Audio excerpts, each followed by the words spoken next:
If you're interested in making a little passive income really simply, you're going to love this course.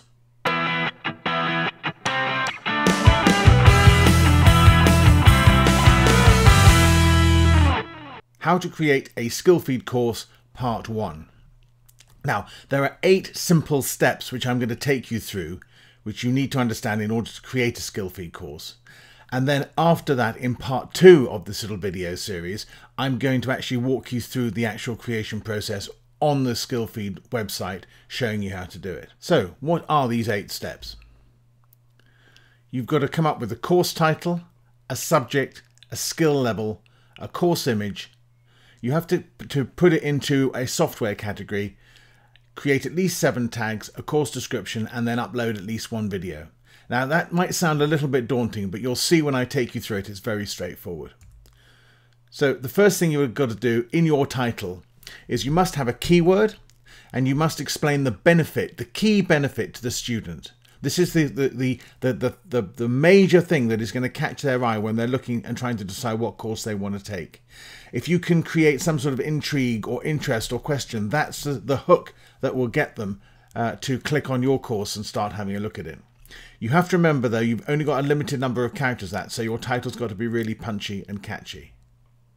Now when you click the create a course button, this is the box that comes up, and that's where you input your title, your subject and your skill level.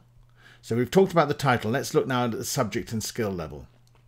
The subject is set out for you. These are the main categories of subjects in Skillfeed. So all you have to do is pick the closest one. And then the skill level again is very simple. They're either beginner, intermediate, advanced or expert. Okay, so if in doubt, put beginner. So very straightforward to do. Now, when it comes to the course image, it must be a distinct and clear course image. Now, you can see the style that I use, and I use this same style throughout. So I put a person in it, me, but it could be anybody. But having a person looking out of the thumbnail is very much more engaging than not having a person in it. Have a clear title, something that's easy to read and catches the eye, using a very simple font in large letters. And I use red or with a white background, so it really stands out.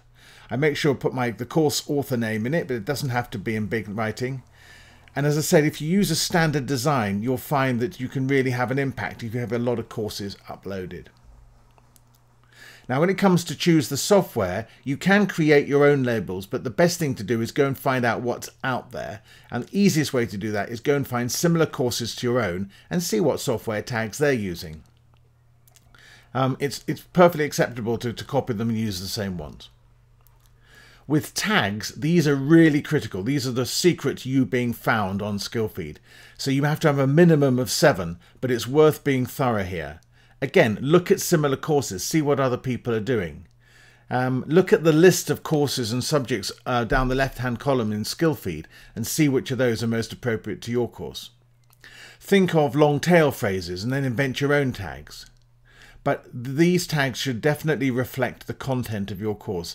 Don't stuff this tag section with extraneous, irrelevant words, because Skillfeed will review it and they will throw it out.